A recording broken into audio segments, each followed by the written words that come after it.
បាទបងប្អូននេះប្រភេទទូដេកបាទទូនេះរែកចាំតិចហើយ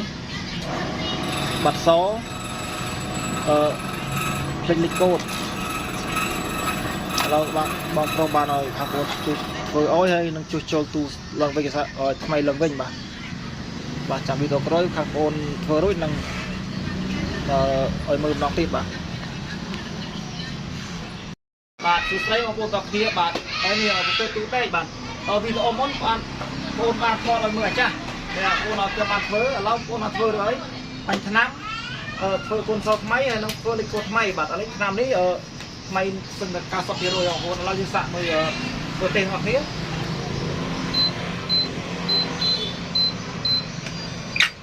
បាទបើបានហើយបងប្អូន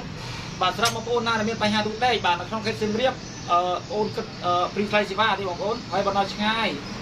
ពីទីរួមខេត្តអូនគិតថ្លៃសេវាតិចតួចបើសម្រាប់បងប្អូននៅខេត្តឆ្ងាយបាទក្រៅពីខេត្តសៀមរាបយើងបងប្អូនក៏មានទទួលបញ្ញាដែរបងប្អូនអូនធ្វើរួចបងប្អូនរៀបចំផ្សាយជូនទៅវិញបាទសម្រាប់លេខទូរស័ព្ទគឺនៅខាងចុងវីដេអូបាទជម្រាបលាបាយៗបងប្អូន